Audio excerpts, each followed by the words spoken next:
Welcome, everyone.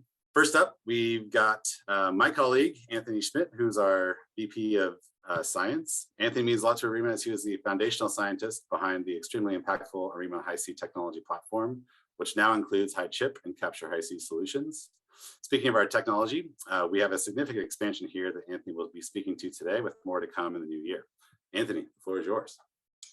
Thank you all for joining. My name is Anthony Schmidt. I lead R&D at Arima Genomics, and today I'll be talking about leveraging the 3D genome and 3D genomics in general for structural variant detection and gene regulation analysis, really as a technology update, I think, from us, but also hopefully as a helpful introduction to the presentation we'll hear from Dr. Chavez after my presentation.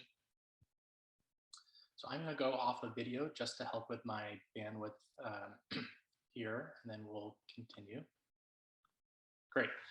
So here's just an outline of the presentation. Really, the first half of this is going to be introductory in nature, a bit of background on 3D genomics and how that can reveal novel biology, some background on structural variants with respect to disease, and also some information on our new product offerings that we're going to be announcing today, which is with respect to FFPE sample type enablement for our IC technology, as well as a bioinformatics pipeline, which we're calling the Arima SV Bioinformatics Pipeline.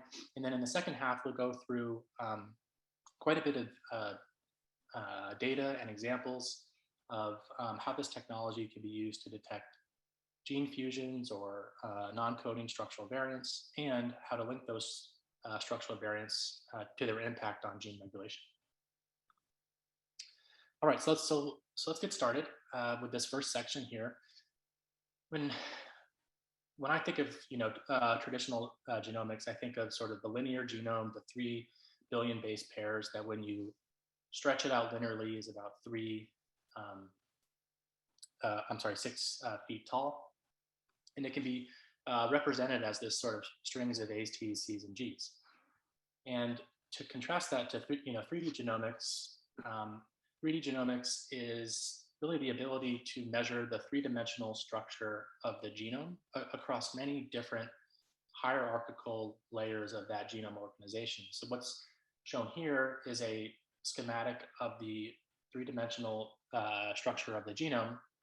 And what's also really powerful about 3D genomics is when you measure the 3D genome via sequencing, not only do you get the structure of the genome, but you also get the underlying sequence information, because you're using sequencing as the sort of readout to measure the structure. So we refer to this as sequence and structure as the characteristics of 3D genomics.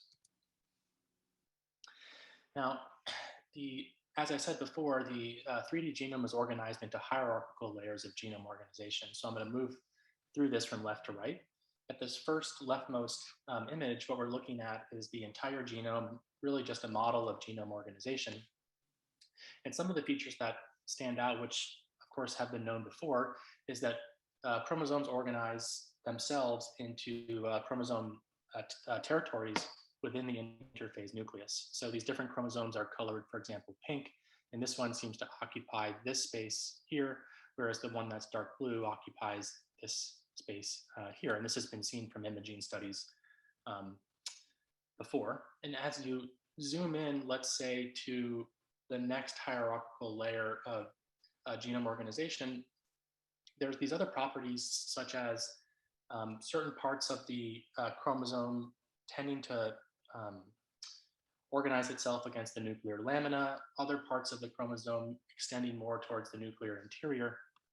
And this concept of compartmentalization, which is really just a set of genomic regions that tend to interact with each other. So in that example I gave, where there's many different regions from different chromosomes that tend to all organize in the center of the nucleus, those might be all considered compartment A, and then all the loci that interact sort of more towards the periphery of the nucleus might be compartment B, and this also relates to gene control, which we'll talk about on the next slide. So moving from compartmentalization more towards the right, and as you zoom in sort of on the megabase scale, what we're looking at over here is self-interacting topological domains. So that's what's depicted here is really self-interacting chromatin regions, which are then demarcated by architectural proteins that sort of serve as boundaries between this topological domain and this self-interacting topological domain, and then another architectural protein here and so forth. Okay. And then lastly, as you zoom in within a topological domain, as shown here, there are these looping interactions, which are depicted here, which are held together also by protein factors such as cohesin and mediator. And these types of interactions can also bring together cis regulatory elements such as promoters and enhancers to facilitate gene expression. So with an understanding of these different hierarchical layers, how do they impact, or sort of what's their biological relevance, and what's their what are the pathological implications when these processes go awry? I don't have time to go into this in detail. There's a nice review here cited from the Duan lab. But if you look at these three key architectural features of the genome, of the 3D genome, I should say, some of the biological relevance of these different features include promoter enhancer communication. The 3D genome also helps pair transcription with splicing. These higher order chromatin interactions also coordinate gene expression and have a role in DNA repair and replication timing. So of course, when these systems go awry, they can have pathological implications, such as the long range effects of single nucleotide variants, such as GWAS variants, or the genesis of oncogenic fusion transcripts or chromosomal translocations. And just to go through maybe one path here to give sort of an example is these loops that I showed you on the last slide that facilitate gene regulation through promoter enhancer communication. It's actually helpful for interpreting the long range effect of GWAS SNPs. So the vast majority of these GWAS SNPs that are coming out of these studies fall in non-coding regions and can affect enhancer elements, which ultimately help govern gene expression. And the thought is that if you know the crosstalk between enhancers and promoters, you can then link the effect of the SNP on a given enhancer to its target gene, which may be involved in the pathogenesis of a particular disease or phenotype. Moreover, with compartmentalization, that's really the concept of coordinated gene expression between multiple loci in the genome. And it turns out that past studies have shown that the three-dimensional structure of the genome and the loci that tend to interact within that three-dimensional space influences the formation of chromosomal translocations. So when you have recurrent chromosomal translocations in sarcomas, for example, the genesis of those can be influenced by the three-dimensional organization of the genome and which loci tend to interact. So with that being said, Arima Hi-C is really a tool to measure the three-dimensional organization of the genome using sequencing. And what's shown here is a four-step workflow, starting with sample prep on the left. So this would be the Hi-C sample prep. After sample prep, the DNA goes into Illumina library prep, followed by Illumina sequencing, and then data analysis. Really, the key benefits of the Arima Hi-C workflow is flexible sample input requirements. So we have validated protocols for blood, tissue, cell lines, and I'll be talking more about the FFPE sample type later on. This is fully integrated with standard Illumina library prep, and it's a user-friendly workflow. And really, the applications of the Arima Hi-C workflow are as follows. There's genome assembly, which I'm not going to talk about today, and there's also epigenetics, but just studying the relationship between genome organization and function. And then what I'll be talking about more so today is the application of 3D genomics and high-C technology specifically with respect to human health. And that's understanding disease mechanisms, developing therapeutic approaches, and structural variant detection, and the role that structural variants play in disease. And before I talk a little bit more about structural variants, I just wanted to highlight the Arima technology platform. And I've been talking a lot about Arima High-C, which is really the core technology platform, which is a robust a tool really to be used across all those applications that I mentioned before. But I wanted to make maybe the distinction that the Arima High-C technology platform has four different capabilities.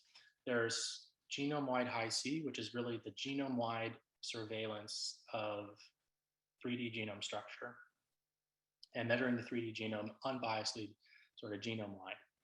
And then there's different targeted versions of High-C where you detect 3D interactions that are associated with specific chromatin proteins, which is really kind of like the combination of High-C plus ChIP-seq into a single assay. So you get all of those three-dimensional interactions that were associated with a particular protein factor. So that's one form of a targeted 3D genome analysis that we offer. And then there's capture High-C. And that is also a targeted version of High-C, very much like exome sequencing or gene panel sequencing is to traditional genomics. Here we're applying that probe capture enrichment approach to a High-C library instead of a traditional DNA sequencing library to really enrich for interactions that are associated with specific sequence elements like promoters or really anything anything that makes sense for your particular research question, which we call custom capture.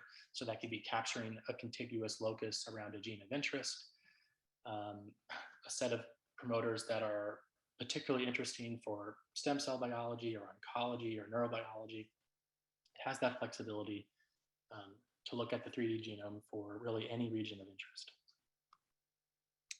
Okay, so with that introduction on the 3D genome and the High-C tool, let's talk a little bit about structural variants in disease. And I think since we're all joining this webinar, this information is probably not particularly new, but of course there's a wealth of structural variants that are present in a typical human genome. And structural variants are known to cause a range of diseases, including cancer, which we'll be talking about today. About 95% or more of cancers have at least one or more structural variant, according to a recent publication. And by, I think historically, lots of structural variant analyses have focused on gene fusions, which we will be talking about quite a bit today. But it's also important to appreciate that structural variants can also impact the regulation of cancer genes through three-dimensional interactions, right? So this requires really an integrative approach to understand the role of structural variants in disease, whether it's a gene fusion or a non-coding rearrangement. And we'll be talking about that at length in the second half of this. So to sort of map the structural variation discovery, validation, and then functional analysis pipeline across this three-step continuum, on the far left, structural variant identification has really been driven by lots of tools, I think, from whole genome sequencing, RNA sequencing, optical mapping, FISH, and now High-C, which is what we'll be focusing on today and some of its capabilities and advantages. And once you have identified those structural variants, they can be subsequently validated by tools such as PCR and Sanger sequencing, immunohistochemistry, other types of targeted NGS, so not necessarily a comprehensive list. And then once they're validated, it's really important, I think, to take that one step further and look at some of the functional analyses, like what are the gene fusions that are created, which you can do by High-C, which is why that's highlighted in blue, and I'll be showing examples of that. But also, what type of gene regulation disruptions occurred because of a particular structural variant. How did it affect the regulatory landscapes of topological domains, enhancers, and promoter-enhancer communication? Now, as we think about Hi-C as a tool to identify these structural variants, let's go back to one of the first slides that I showed here, where we depict traditional genomics like whole genome sequencing or gene panel sequencing as a linear string of A's, T's, C's, and G's. Now let's consider a inter-chromosomal translocation between chromosome 4 and chromosome 6. Traditional short read sequencing approaches, whether it's WGS or gene panel, really relies on coverage across the breakpoint. Molecules that could sequence that are chimeric and have that breakpoint junction. So if you were to just pile up reads across this region, you might only have one read, or effectively one data point in your data set that contains information about this particular rearrangement or translocation, I should say. Right, so there's relatively few reads that span the breakpoint. And conceptually, the advantage with 3D genomics, such as Hi-C plus sequencing, is when you have the same translocated chromosomes 4 and 6 that are fused together, which often happens in cancer, all of these interactions that are occurring on this rearranged chromosome provides actually many, many, many more data points and signal, if you will, to be able to identify this translocation. So Hi-C is really measuring the structure of chromosomes in situ within cells.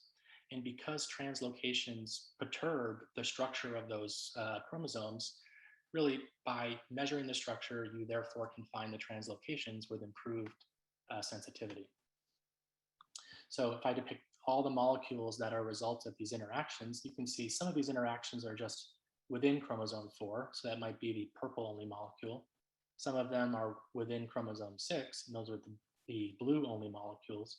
Then you have lots of interactions that hop over this breakpoint. So those are called breakpoint crossing reads, which are the signal that you'll see really allows you to detect these types of translocations using Hi-C plus sequencing.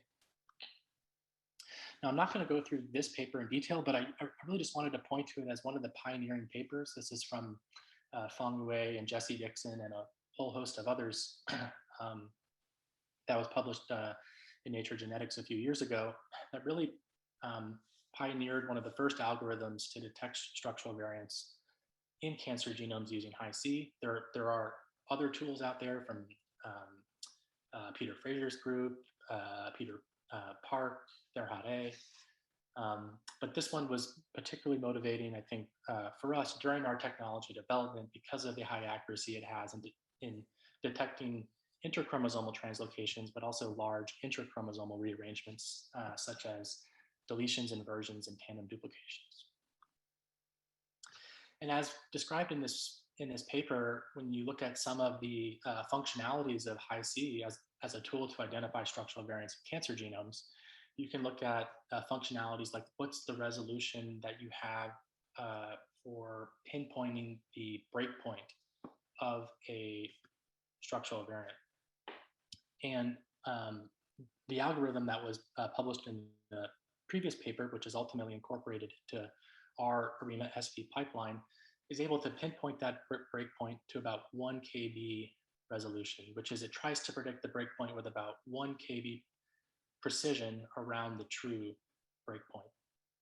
And I included here 1 base pair resolution just because that there's emerging tools that try to take that one step further, which is using the Hi-C signal to approximate the breakpoint, and then going back to the actual read level data and looking for chimeric reads in the sequence level data to try to pinpoint the breakpoint at 1 base pair resolution. So there's a tool from Peter Park's lab that works on that.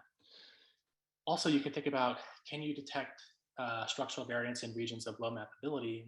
One of the nice advantages of Hi-C is that when you have a breakpoint that's located within a repeat region, that would be inaccessible to traditional short read sequencing approaches, because you have all these long range interactions that happen across the repeat or over the repeat, you're still able to sort of have that signal in the data to be able to detect a structural variant, even when the breakpoint is located in a region that is of a low sequence complexity. However, it cannot detect a structural variant if the entire structural variant is contained within a repeat sequence. So if there was an inversion that was fully contained within a repeat sequence, it wouldn't be able to see that. Okay. Another important parameter here when it comes to the functionality of Hi-C as a tool to identify structural variants is the size or the type of the variants that it can detect. So I'll show some examples of being able to detect these global chromosomal alterations like reciprocal translocations between two different chromosomes. And it also has the ability to detect large deletions, tandem duplications, and inversions. And the algorithm is really designed and optimized to detect these types of events as long as they're larger than a megabase, but you can certainly appreciate smaller events as well when you look at the Hi-C data. And lastly, the functionality of being able to detect complex SVs. And the point that I wanted to make here is if you have a complex SV that's really the concatemerization of 4 different chromosomes together, all of those regions that form that complex SV are now going to be in close spatial proximity to each other and detectable by Hi-C. And it enables you to link multiple SVs together that are part of a more complex SV. Right? And our goal here really was to integrate all of this capability into our bioinformatics solution. Second, let's talk about the challenge of FFPE samples. This is probably pretty well known. FFPE tissues really represent the most common and ubiquitous biospecimen type in oncology, and it's the most common method for preserving tissue morphology in clinical samples, typically for some sort of histology type of analysis. But importantly, these FFPE samples usually perform quite poorly for most molecular assays. So it's very hard to extract, I would say impossible to extract high molecular weight DNA for structural variation detection, whether it be for long read sequencing or some other long range type of approach like optical mapping that really depends on the ability to extract high molecular weight DNA. And second, RNA degradation from these archived and harshly treated samples hinders the ability to detect fusion transcripts. So those are some of the challenges that are present in Hi-C samples. And despite these challenges, our goal is really to unlock access to this type of critical sample type, given the mass amounts of biospecimens and potential sort of genomic secrets that could be unlocked if we were able to profile structural variants, gene fusions, and do gene regulatory analysis in this sample type. So with that, I mean, I'm extremely excited to really announce this early access to some of these new capabilities and products that we're going to be talking about. So what is new, right? If you look at this Hi-C workflow, what's new is the following. So let me actually first start with what's not new. Originally, the Arima Hi-C technology was able to analyze blood samples, cell lines, and frozen tissues. One of the things that is new is the Arima SV Pipeline. So if you have cancer samples, whether they're cell lines, frozens, or liquid tumors, you can use the new Arima SV Pipeline to profile structural variants and DNA loops. The second thing that's new is enabling FFPE samples with the new Arima Hi-C FFPE product. So this assay, as well as the existing assay, can both be combined with the new Arima SV pipeline to detect structural variants. So let's go through each of those. First, the Arima Hi-C Plus FFPE sample preparation kit. Really, like I said before, to utilize FFPE samples to discover discover structural variants associated with disease. Easy to use workflow, and you can go from sample to discovery quickly and easily. Shown here on the left is really 4 key points of that workflow, starting with FFP samples, whether it be 1 to 10 5-micron sections that are typical section thickness for pathology lab cuts. You then go through the Arima Hi-C sample prep, sequencing, and then data analysis using the Arima SV pipeline. I'm really excited to talk about this. This is the Arima SV pipeline. You start with your FASTQ files here from your Illumina sequencing of your Arima Hi-C libraries. Contained in here are 4 tools that make up the Arima SV pipeline. Not going to go into all the tools specifically, but more talk about the outputs. So this pipeline outputs structural variant calls, chromatin looping calls. It also outputs a Hi-C heat map that can be uploaded into a desktop software called Juicebox. And importantly, that heat map allows you to visualize the Hi-C data interactively, and then you can very easily layer on the loop calls and the structural variant calls on top of that Hi-C heat map to integratively look at gene regulation and structural variants in a single desktop software interface. And again, that's called Juicebox. It would also be compatible with other Hi-C browsers, and also Hi-C data QC statistics. And importantly, all of this is contained within a Docker image. This is the first time that we've contained one of our tools within a Docker image. I think this is really exciting because you only have to install one thing. You don't have to worry about dependencies and all the complexities with installation. You just run a single containerized pipeline.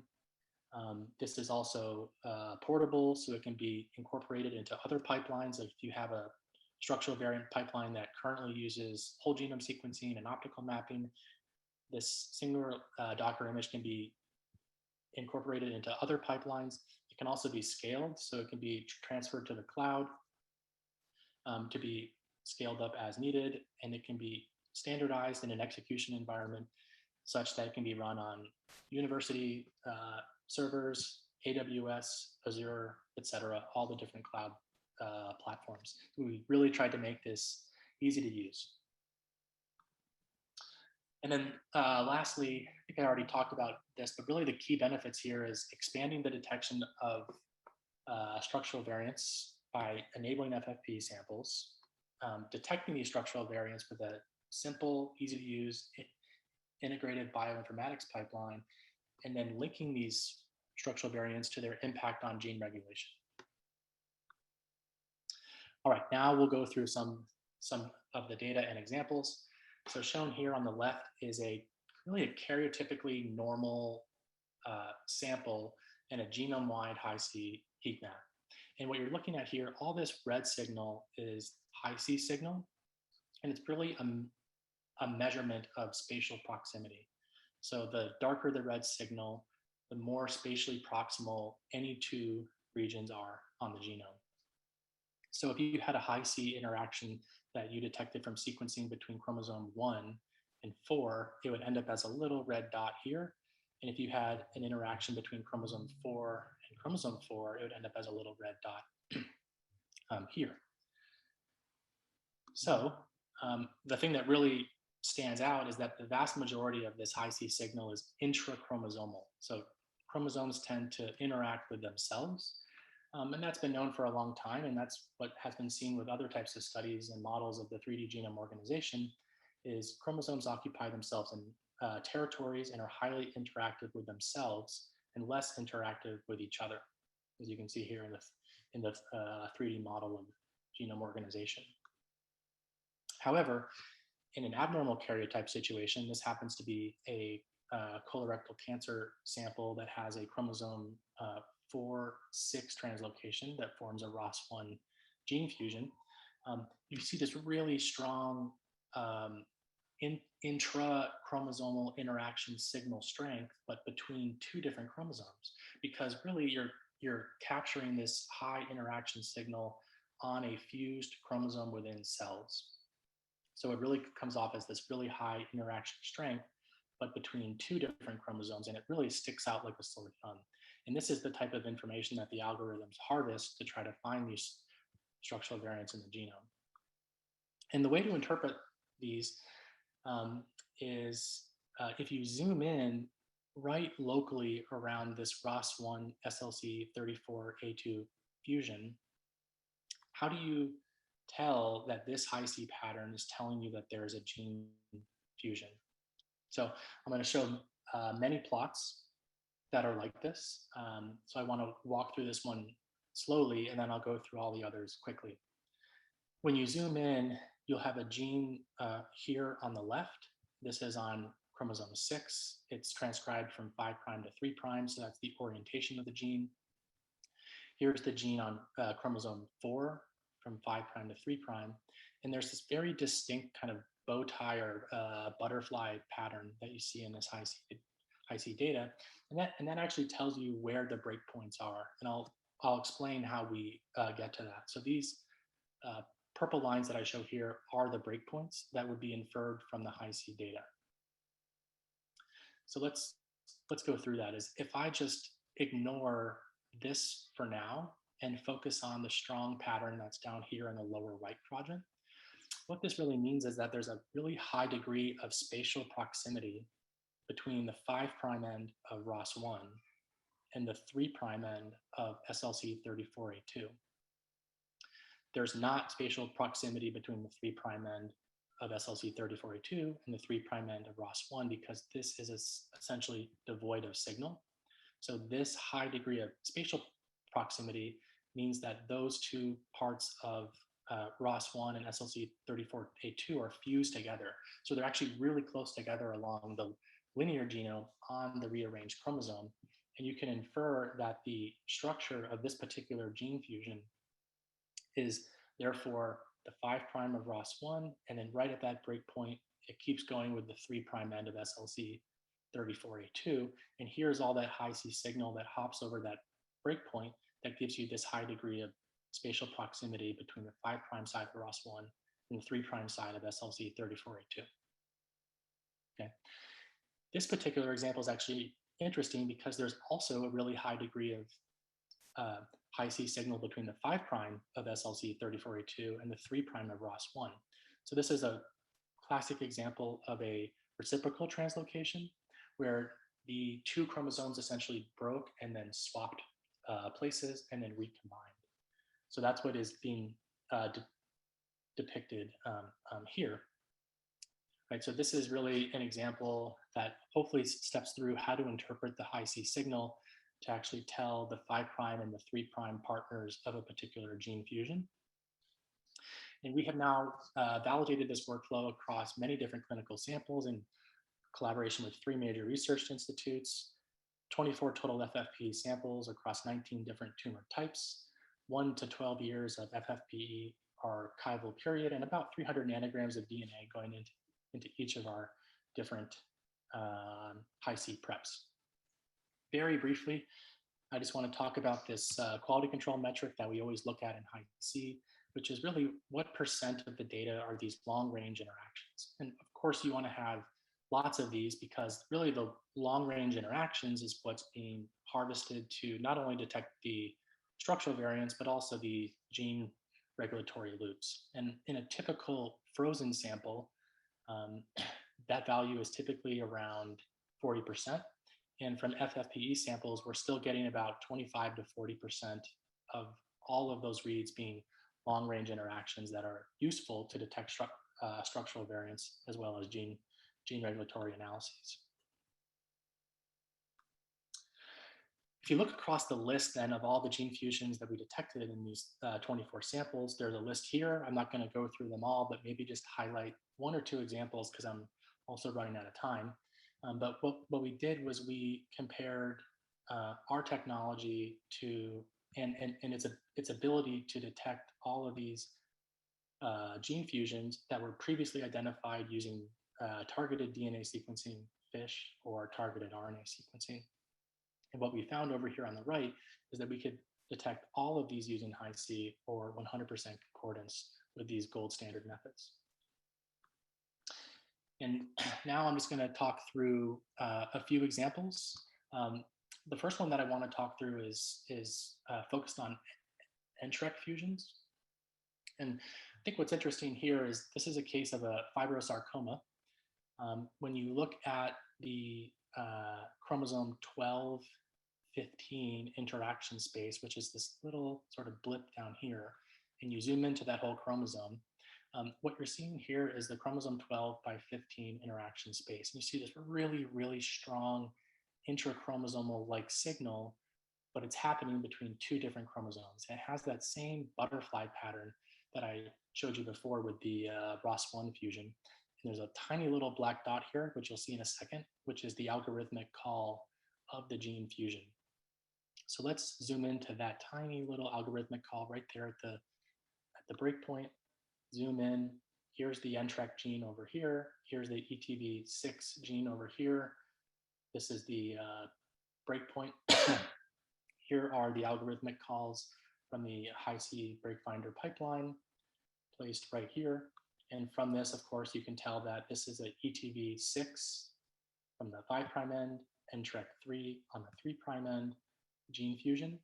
This one also has to be, or also happens to be reciprocal in that you have the other type of event where NTRK3 is the 5' partner and ETV6 is the 3' partner.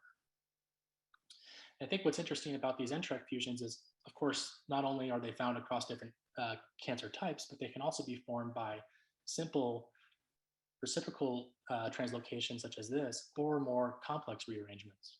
So here's a breast tumor that also has an NTRK3 fusion. When you zoom into that space, there's really a sort of shattering of chromosome 12 and chromosome 15, and it's shattered and recombined with a couple dozen breakpoints in the first maybe 20 megabases of chromosome 12 and the last about 20 megabases of chromosome 15. However, this shattering also, when you zoom in, has produced the same type of ETV6 NTRK3 fusion that you see also in the more simple case. Right? I'm going to actually skip some of these examples that we have in sarcomas because I want to pass things off to Lucas. The last thing I wanted to show is not just interchromosomal rearrangements, but also intrachromosomal rearrangements. So ALK tends to rearrange with a gene called EML4 in non-small cell lung cancer. And when you zoom into that chromosome 2, you can see these tiny little red blips in the Hi-C heat map, and the black boxes around those structural variant calls reflected on the lower left of the matrix. So you can see the call here, and then the unperturbed signal up here on the right. And you can zoom into those as well and also learn something about the structure of the gene fusion. Here is an example of the 5' side of EML4 and the 3' end of ALK. So this is a EML4 ALK fusion in non-small cell lung cancer. And lastly, what I'm going to leave with is really this idea that we've been talking a lot about gene fusions. So you have this case where gene, let's say B from chromosome B fuses with gene A from chromosome A. And it's not just necessarily the gene fusion that can be important, but it's also the three-dimensional interactions that happen around the gene fusion that play a role in the regulation of oncogene expression. So what I've tried to translate here is a gene fusion, but also the fact that cis regulatory elements that could live on one side or the other of that gene fusion can now access genes in ways that they couldn't access before without the gene fusion. So this can happen in this type of a model, or you can have intergenic breakpoints and genes near those intergenic breakpoints, as shown here, that can also be hijacked by cis regulatory elements and drive oncogenic gene expression. I have an example here, but I think in the interest of time, I want to pass it off to Lucas, because I think he's going to show some nice examples of this as well. And hopefully I've introduced the concept, and then he can also show some data on this. So lastly, in conclusion, structural variants are critically important for understanding human diseases such as cancer. And we really believe that 3D genome analysis has the ability to improve structural variant detection, while also really simultaneously providing these functional insights onto gene regulation. And just to reiterate some of the new solutions that we're launching into early access today is enabling FFPE biopsies to be analyzed with Hi-C. Of course, this is in addition to cells, blood, and frozen tissues that are already available. And the easy to use, integrative, and sensitive bioinformatics pipeline that's fully contained into a Docker image that's hopefully easy to deploy on your informatics platform. And lastly, if you would like to join our early access program, it's open through January 14th. You'll receive a 25% discount on reagents or services and dedicated follow-up and support from Arima. And you can register your interest here at this website, which will also show at the very end. Thanks a lot for your attention, and I'll hand it back to Christian. Excellent, thanks, Anthony. I know that your team's been working for quite a while on this workflow solution, so it's great to see it come to market, and I'm sure you're excited to share it. Thank you. And let's keep things moving with our keynote speaker, Dr. Lucas Chavez. He's an assistant professor at the Department of Medicine of the University of California here in my hometown of San Diego. His research interests focus on chromatin and gene regulation in pediatric brain tumors.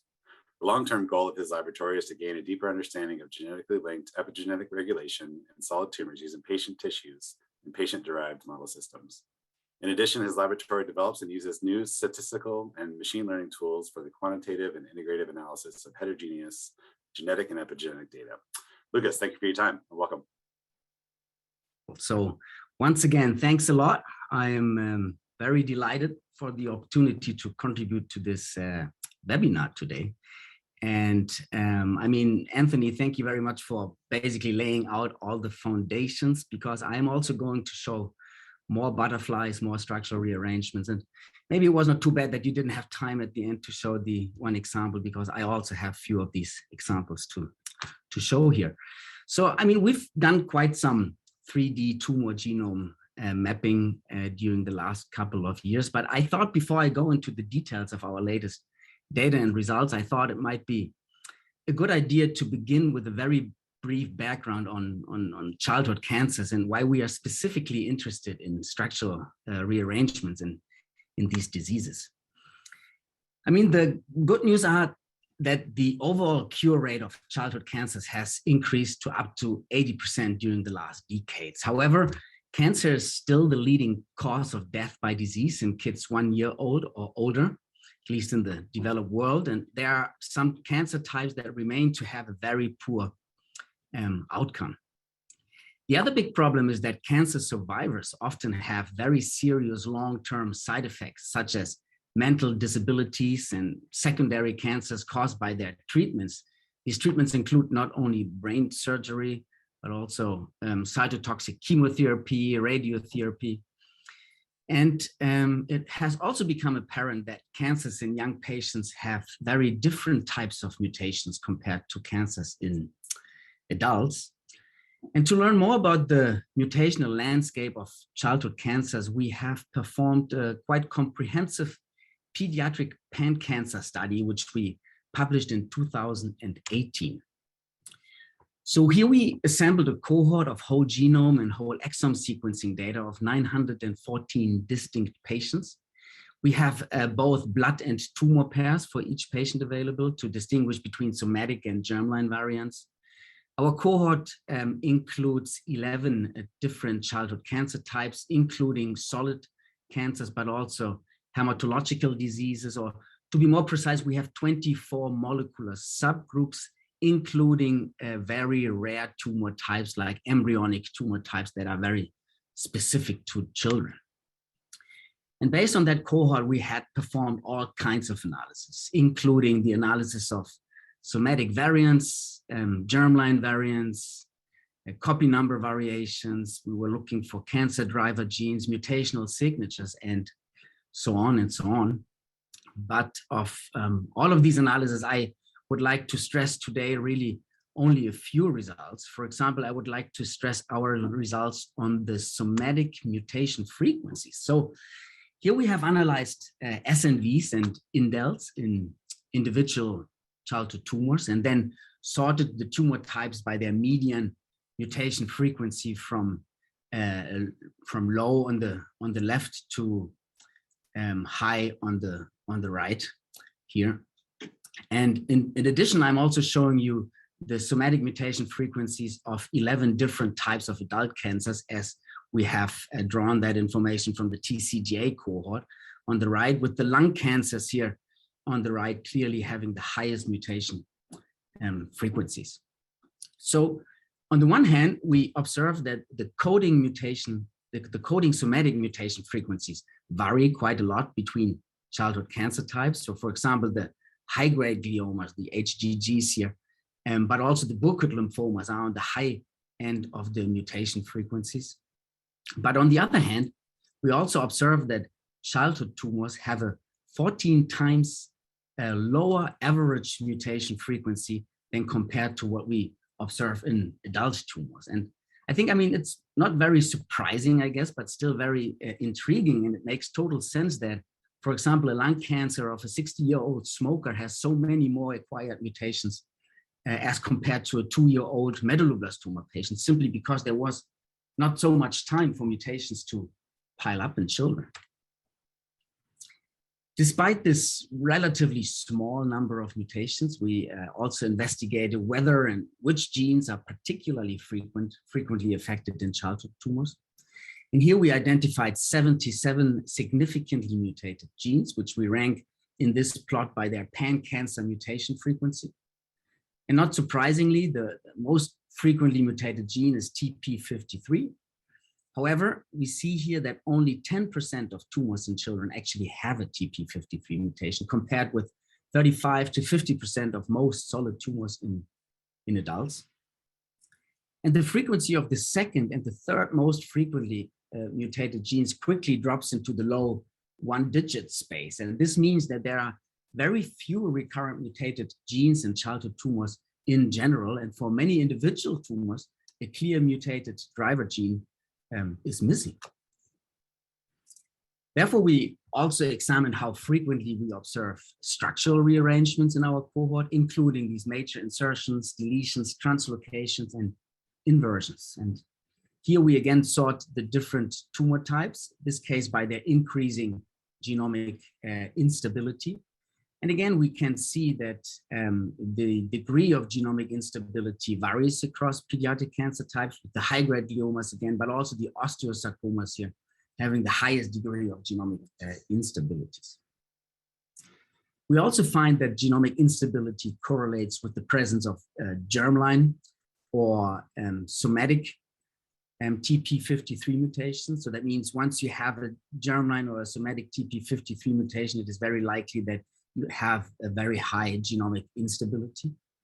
And for some cancer types, we find that structural variants lead to these recurrent gene fusions, as in the example that was outlined by Anthony, but also like the C11-ROV95 REL-A fusion that we observe in the supratentorial ependymoma tumors.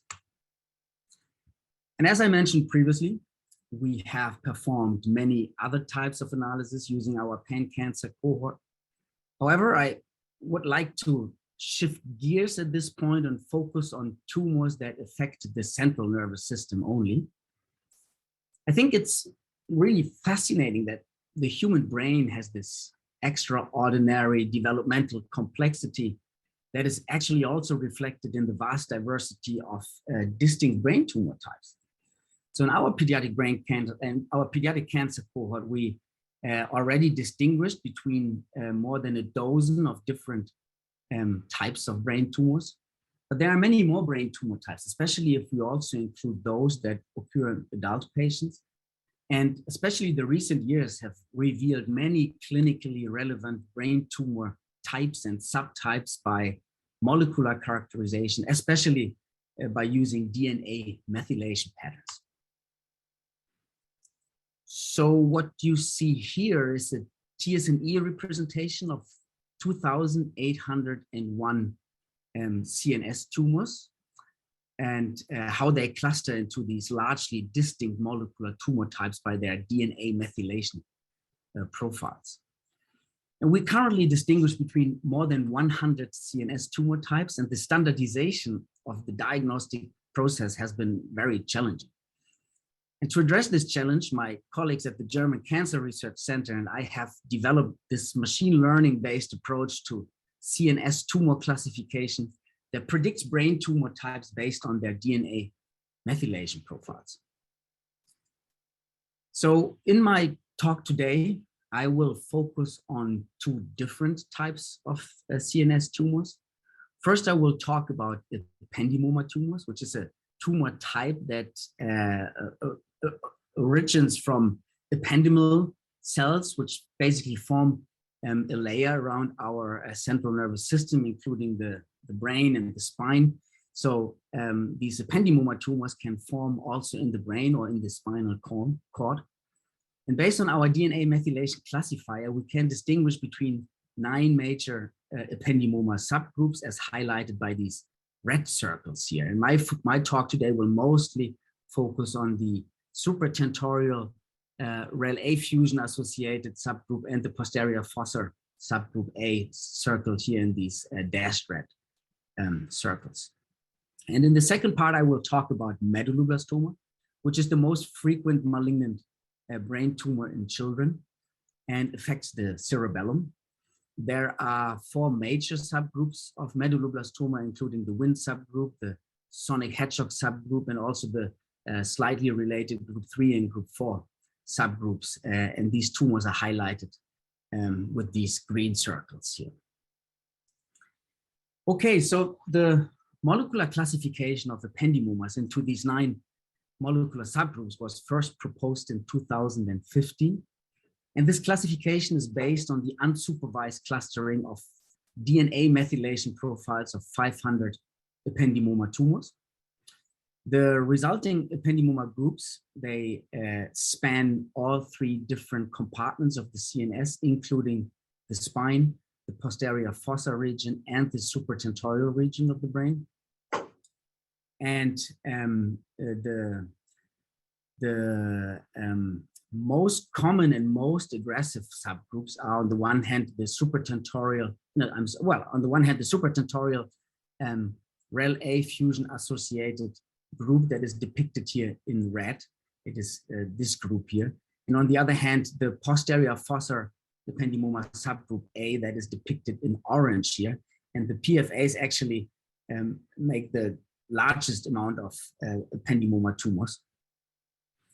And both groups, the REL-A and the posterior fossa A, the supratentorial REL-A and the posterior fossa A subgroups, both affect mostly young children, as we can see here, and they also have the worst outcome. They have the worst overall survival and also overall progression-free survival of all of these ependymoma subgroups, and that was one of the reasons that we now focus on these 2 subgroups. The potential oncogenic drivers of these groups have recently been revealed. In REL-A tumors, as I already mentioned, we observe these chromothriptic structural rearrangements on chromosome 11 that in almost all cases lead to a fusion of the REL-A gene with the uncharacterized gene C11 or F95. And the PFA ependymoma tumors are likely driven by the overexpression of the EZH inhibitory gene ECIP that leads to a global loss of the repressive chromatin mark K27 trimethylation. However, from a genetic point of view, the PFA ependymomas are a very enigmatic disease because despite extensive whole exon and whole genome sequencing, no highly recurrent mutations, either somatic or in the germline, have been found that could possibly explain the development of this tumor type on a genetic level. The only molecular marker that is actually associated with a particularly poor survival is the gain of the Q arm of chromosome 1 for the PFA appendix. Here, I'm showing you a standard copy number profile of a PFA ependymoma tumor that has a rather stable genome throughout, but then has this pronounced 1Q gain.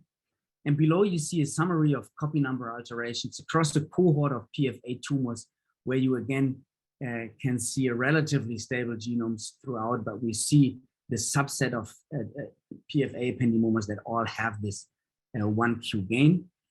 And as you can see here in this Kaplan-Meier plot, PFA tumors that harbor a 1Q gain do have the worst progression-free, but also the worst overall survival compared to those that have no 1Q gain. However, it remains unclear if this very aggressive behavior can actually be attributed to a specific gene or overexpression of a gene located on chromosome 1Q. So the molecular mechanism behind this aggressive behavior remains unclear. So given these recurrent chromothriptic events that we see in the relay ependymomas and these frequent chromosome 1Q amplifications in the PFA ependymomas, I thought we had many good reasons to further study structural rearrangements in ependymomas. And we were thinking about new ways how to tackle this problem. Therefore, we have performed whole genome sequencing, but also whole genome chromosome confirmation, a high-C analysis in a cohort of 15 PFA and relay ependymoma samples.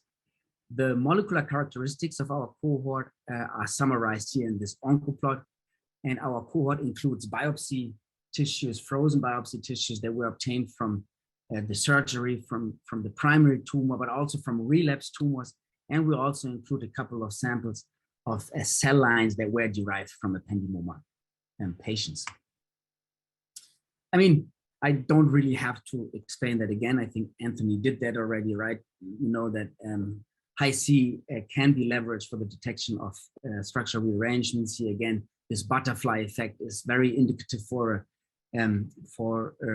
this translocation.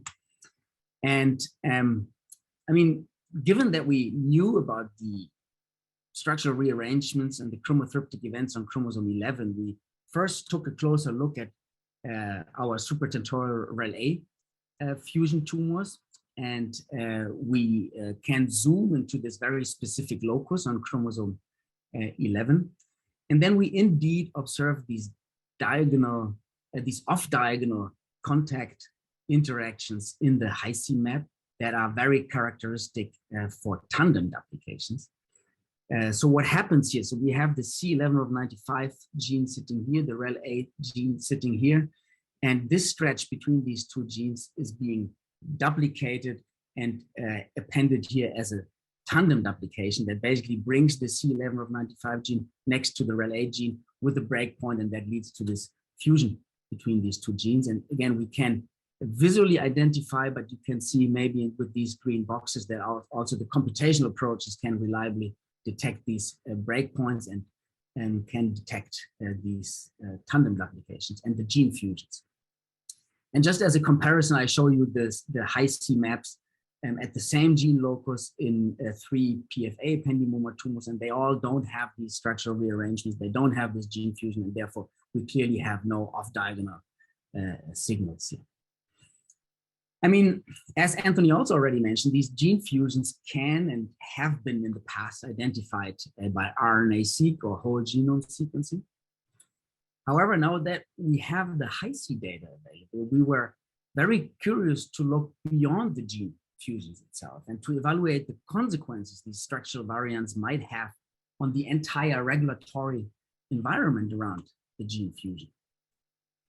And therefore, I have reconstructed this very specific part on chromosome 11 in a relay ependymoma sample with respect to the structural variants that we observe in this specific tumor. So the REL-A C11 of 95 gene fusion sits here exactly at the breakpoint, and by looking at the RNA-seq track here shown in red, we see that this gene fusion, but also some genes to the left and to the right, are highly expressed. And in addition to that, I have here reconstructed and overlaid the high-C data, or these DNA contacts along this region. And as a result, we observe that this structural rearrangement leads to the formation of new DNA contacts that basically cross the breakpoint and together form a new topologically associating domain, or in short, this neotab. And in particular, we observe that that there are new DNA interactions between enhancer regions as mapped by the K27 acetylation ChIP-seq assay, with genes and other regulatory domains and promoters, again, that cross these breakpoints and potentially influence the expression of other genes inside of this neotab. Especially the high expression of the ARCHOR2 gene that is marked here has caught our attention, especially because we consistently observe the formation of these neotabs and the high expression of the ARCHOR2 gene in basically all the REL-A ependymomas that we have analyzed by Hi-C. I'm just showing you two more REL-A tumors here that have these different IDs. And again, when we look at the RNA-seq track, we see that there's always quite some gene expression going on, but in all cases, we consistently see the upregulation of, or the high regulation, high expression of ARCHOR2. And based on these results, we hypothesize that the structural variants that lead to the REL-A gene fusion also result in the transcriptional activation of ARCHOR2 due to the formation of these neotabs. So by accessing gene expression data of a cohort of more than 200 ependymoma tumors here across all 9 molecular subgroups, including the PFAs, again shown on the left, but also the REL-A tumors here in red, we find that ARCHOR2 is indeed consistently upregulated in almost all supratentorial REL-A tumors, and quite significantly. So to test whether ARCHOR2 might even be an essential gene for REL-A ependymomas, we performed these knockdown experiments of ARCHOR2, and we do observe strongly reduced cell growth of REL-A patient-derived cell lines as compared to the PFA lines. So ARCHOR2 is known to form the co-rest protein complex together with the histone demethylases LSD1, or also known as KDM1A, and together with the histone deacetylases HDAC1 and HDAC2. So we argue that if ARCHOR2 is essential for REL-A ependymomas, then targeting maybe other components of the co-rest complex might reveal new vulnerabilities. And indeed, the knockdown of the LSD1 gene leads to significant depletion of REL-A, but not PFA ependymoma cell lines. And we do observe very similar results of the knockdown of HDAC1 and HDAC2. And I think these results are especially important because there are LSD1 and HDAC inhibitors available, and we are now in the process of testing their efficacies in PFA and REL-A lines. I mean, this is just one example, just another example how it's possible to leverage the Hi-C data for dissecting these structural variants, reconstructing these neotabs, and then ultimately for identifying new tumor-dependency genes and pathways that might be amenable for therapeutic targeting. Okay, now I would like to shift gears again and focus on these PFA ependymoma tumors. So here on the left is a conventional copy number plot that shows the copy number profile of a primary PFA ependymoma tumor that has this pronounced gain of chromosome 1q, which is, as I said, very predictive for poor outcome in this disease. And to further analyze this copy number gain, we can also look at the DNA interaction matrix that was derived from the Hi-C assay analyzing exactly the same sample. And as you can see here on the right, we observe these frequent DNA interactions within the chromosomes along the diagonal, without any obvious signals for structural rearrangements. So at this point, it still remains unclear what actually happens to this additional 1q copy or the additional 1q copies. And I don't know, it might just be, or they might just be appended as an extra copy at the end of chromosome 1. I just don't know. The picture changes when we look at the copy number profiles in a PFA relapse sample. So this is actually a PFA cell line that was derived from a patient who had a relapse several years after the initial diagnosis. And here again, we see on the one hand this pronounced chromosome 1q gain that is so characteristic for these aggressive PFAs. But we can also see these additional copy number gains and losses throughout the genome. But however, again, these CNV plots can only tell us which parts of the genome have been duplicated or deleted, but we do not really know the structure of these genomic rearrangements. So in addition to this CNV analysis, we have also generated high-seq data from the same sample. And in the search for genomic rearrangements, we recognize these many previously unappreciated inter-chromosomal structural variants that can be visualized in these genome-wide DNA interaction maps.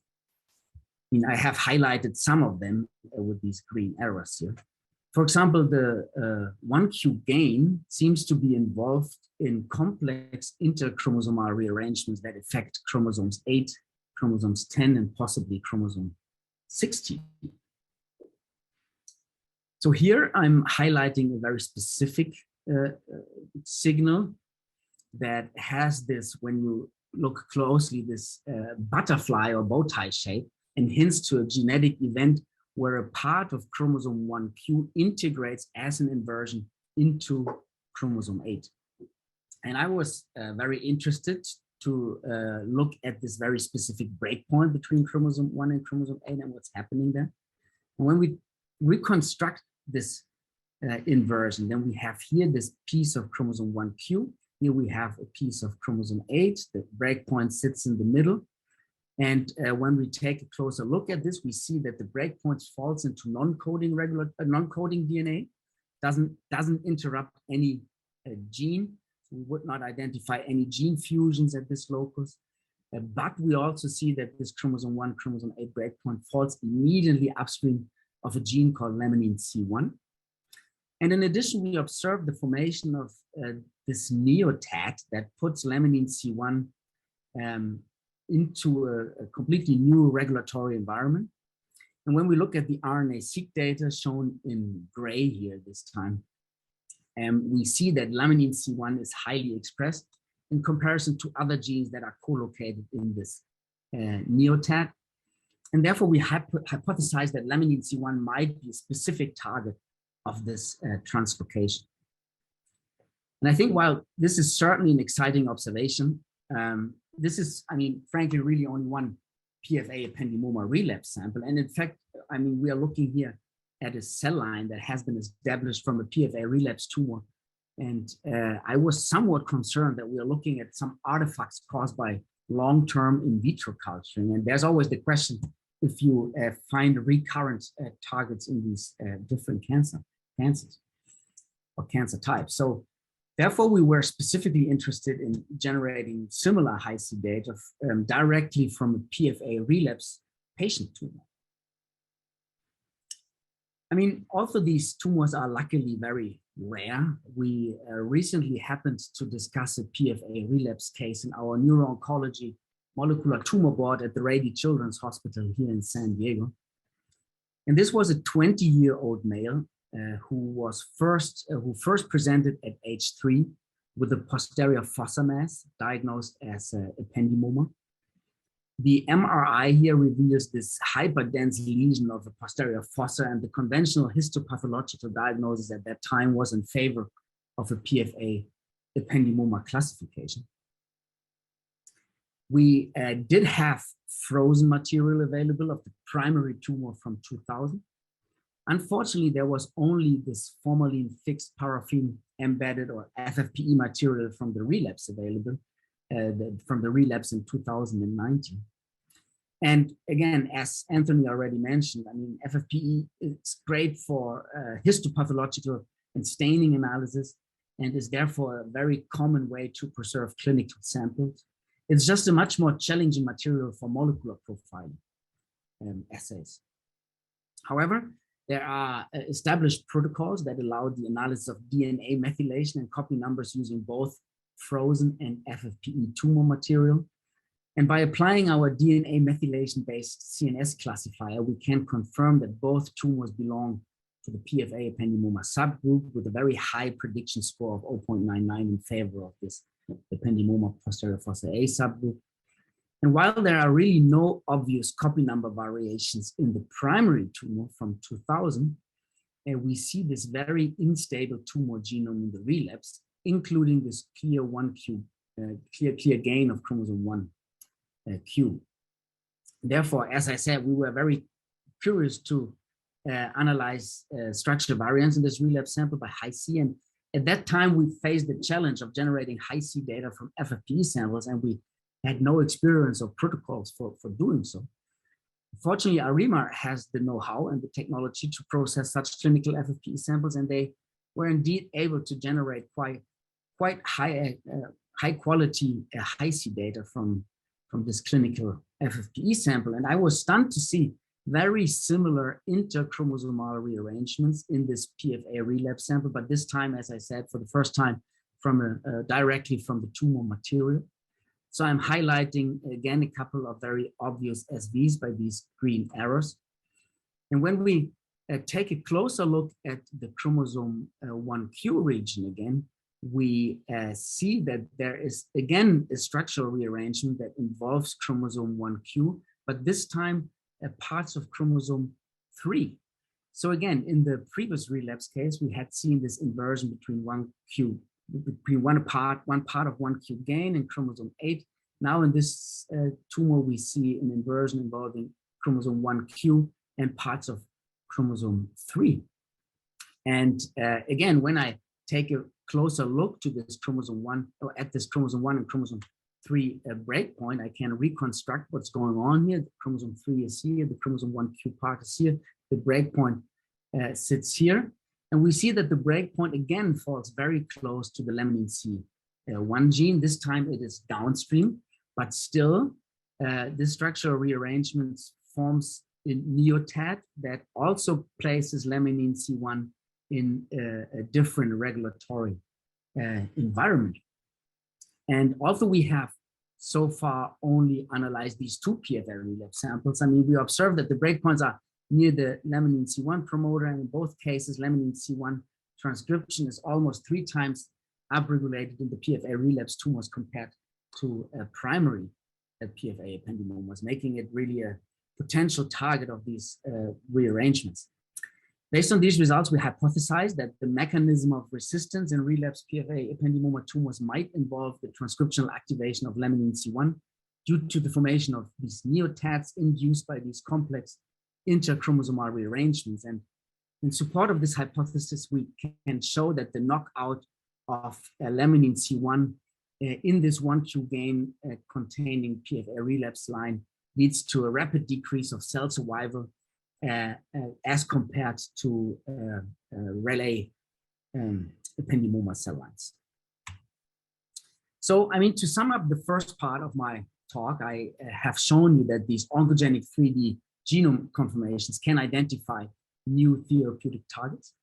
In particular, we revealed that transcriptional activation of ARCPOR2 is there probably by the formation of neotads induced by these structural rearrangements. And we have shown that the ARCPOR2 associated co-arrest complex might be a new vulnerability in this disease. Our Hi-C data also revealed these complex inter-chromosomal structure variants that are associated with these chromosome arm-wide copy number alterations in the PFA ependymoma relapse tumors, and that these SVs might lead to the transcriptional activation of this clear tumor dependency gene laminin C1 by changing its regulatory environment. Okay, so in the last part of my talk, I will now focus on extrachromosomal circular DNA, or ecDNA, as a very different type of structural variant. So ecDNA has attracted quite some attention in the last few years. End of 2019, even the New York Times featured the novel discovery that these mysterious DNA circles, how they are calling them, are very common in cancers. And there is a continued output of new studies and articles highlighting the function and relevance of ecDNA. But the discovery of ecDNA is really nothing new. Already since the 1960s, it has been recognized that ecDNA elements exist in cancers. These elements were initially referred to as double minutes because they were often paired. And as we can see here in these scanning electron microscope images, they appear to are present often in these doublets. So several years later, it has been shown that these double minutes could actually lead to gene amplifications because they frequently contain oncogenes. However, ecDNAs are not always found in pairs. It can also be singlets. And just for clarity, we now use the term ecDNA to describe both the singlet ecDNA particles and the double minute ecDNA. ecDNA has been implicated to drive cancer evolution and tumor heterogeneity. One reason for this is that extrachromosomal DNA, unlike chromosomal DNA, is not always divided equally among the daughter cells during the cell division. So in the absence of centromeres, these circular pieces of DNA are often distributed unevenly among the daughter cells. Some daughter cells receive more ecDNA, which they then continue to duplicate. So the copy number of oncogenes amplified on ecDNA in these cancer cells can increase rapidly. And because the inheritance of ecDNA at each cell division is essentially random, this process can result in this great heterogeneity in ecDNA copy number in the overall cancer cell population. ecDNA is relatively large, averaging around 1.3 million base pairs. And we now know that they are full of not only oncogenes, but also contain other genes as well as non-coding regulatory regions or enhancers. Then it has been shown that the circular nature of ecDNA can enable gene enhancer interactions. So here on the left, it is depicted that insulators in the chromosomal DNA, typically marked by the binding of CTCF and coenzine, sit at the stem of these DNA loops and ensure that enhancers work only on their dedicated target genes. And the schematic on the right shows how the circular shape of ecDNA can result or facilitate these new DNA interactions, these new gene enhancer interactions that would not normally occur on chromosomal DNA. And it has been hypothesized and also functionally demonstrated that these enhancer rewiring events supported the increased transcription of these co-amplified oncogenes. I think it's fair to ask why ecDNA is only now getting such an attention when major international research programs have been producing detailed maps of DNA mutations and structural rearrangements in cancer genomes for many, many years. This includes not only the Cancer Genome Atlas and the International Cancer Genome Consortia, but also the more recent studies that have analyzed whole cancer genomes and were published in 2020 by the PCOP Consortium. So the analysis of ecDNA was interestingly completely neglected in these large-scale and cross-cancer studies. And the reasons for that are, I think, partly because the computational methods for reconstructing ecDNA from cancer genome sequencing data have only recently been developed, but also because the prevalence of ecDNA in solid tumors has been largely underestimated. And that, I mean, frankly, also applies to our pan-cancer study in the different types of childhood cancers. I mean, even though we covered many different aspects of cancer genomics, we also totally overlooked the analysis of extrachromosomal DNA. We just didn't have it on our radar. So when I started my lab at UC San Diego, I was intensively exposed to the great work on ecDNA in the labs of Paul Michel and Vinay Bafna. And so, of course, I wondered how abundant and what the impact of ecDNA might be in these many different pediatric tumor types. So instead of relying on our previously assembled cohort, I decided to draw on new resources that have been developed and made available in recent years. Cancer genomics data, as well as the data analytics, have increasingly moved into the cloud. So instead of downloading data to our compute servers, we wrapped Amplicon Architect, which is this computational tool that we use for the reconstruction of ecDNA, into a Docker container. And as Anthony already mentioned, these Docker containers are just great because they come with all the other software required to run the tool. We then deployed this Docker container to the cloud platforms of two large pediatric cancer genomic resources, namely the Sanju Cloud and the Kids First Data Resource Center. And this allowed us to analyze all the whole genome sequencing data available at these repositories remotely, and then download only the results for downstream analysis. Here we decided to focus on medulloblastoma first because it's the most common pediatric malignant brain tumor. And there are 4 major molecular subgroups of medulloblastoma, each enriched with different types of gene mutations and structural variants. And each subgroup is associated with different clinical characteristics, such as overall survival. So in total, we had access to whole genome sequencing data of about 460 medulloblastoma patients. This includes the whole genome sequencing data available at the Sanju and the Kids First repositories, but also newly generated data derived from patients at our Rady Children's Hospital here in San Diego. As a result, we find ecDNA in 1 out of 5 patients. And by subgroup, we interestingly find no ecDNA in patients that belong to the WNT subgroup, who notably also have the best prognosis.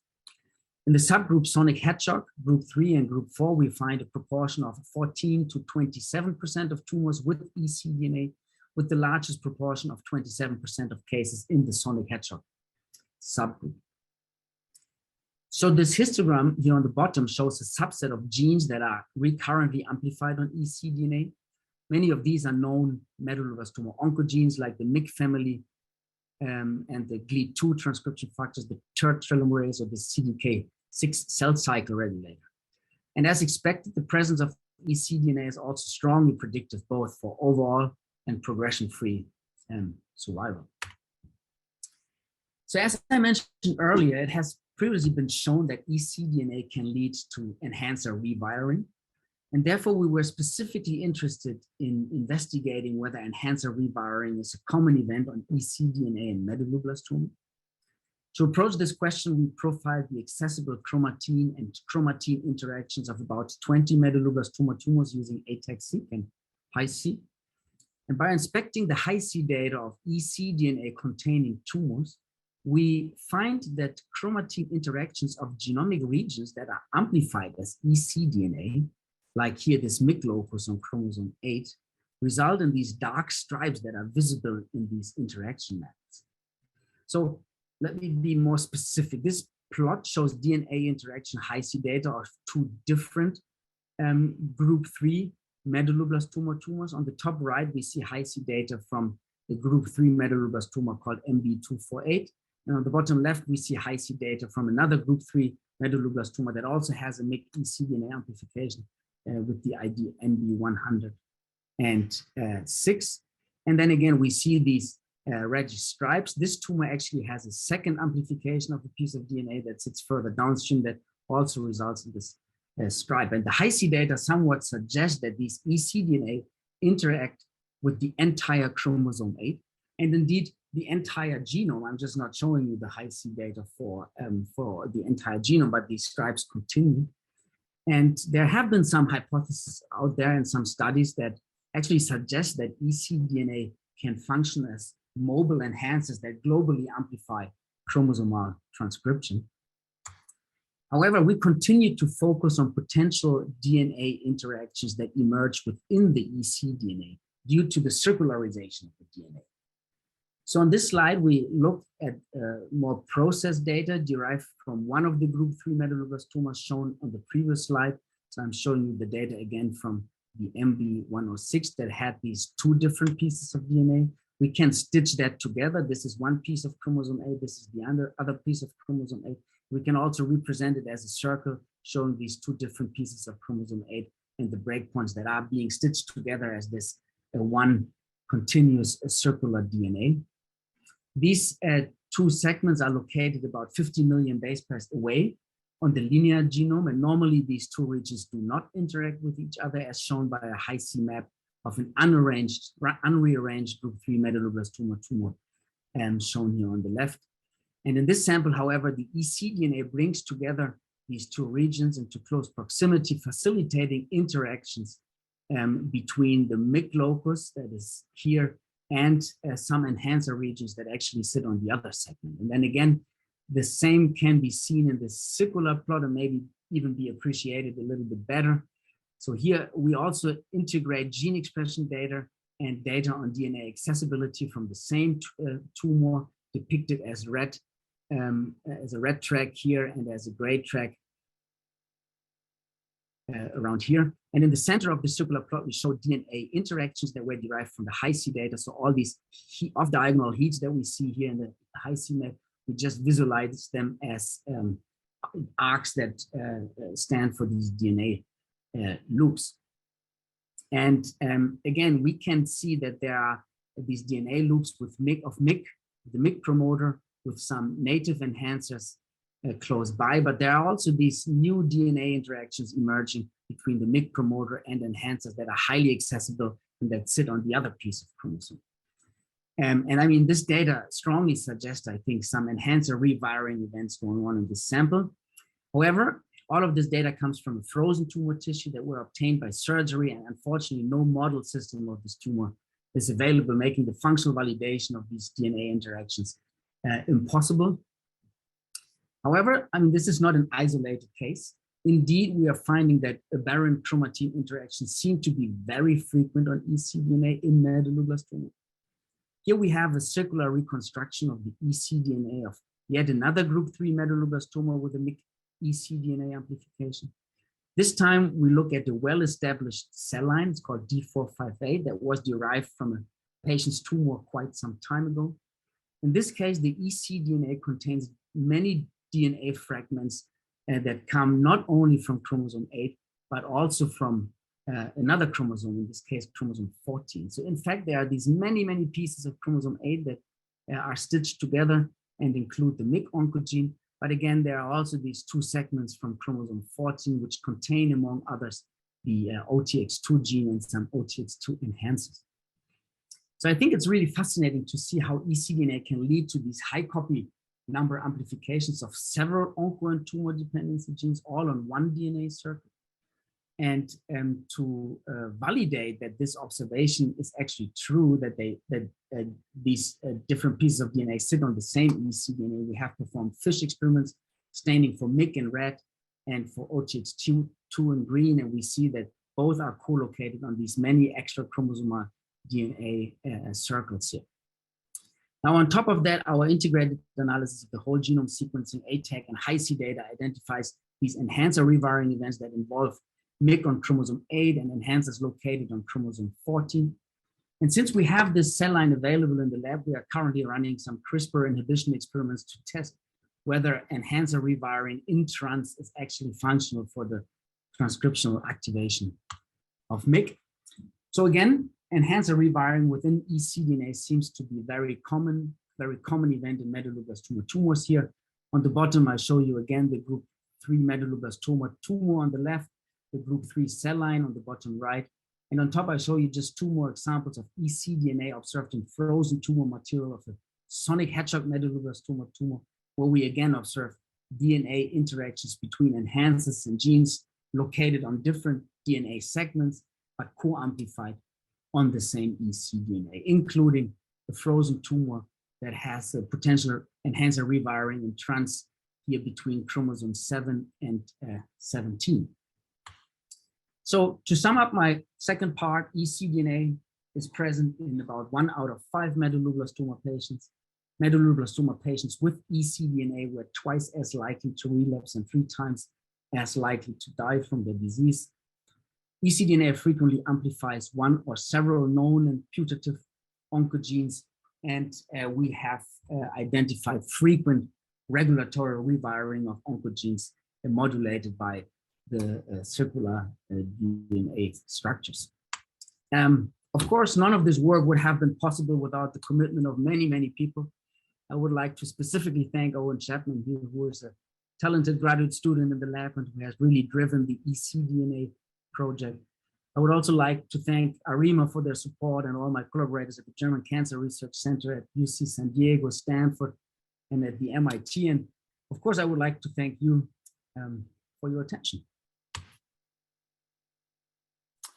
Great, thanks, Lucas. Really appreciate your talk and for sharing your story. As you know, here at Arima, we're really extremely excited about the impact of 3D genomics in new cancer therapeutic target discovery and development.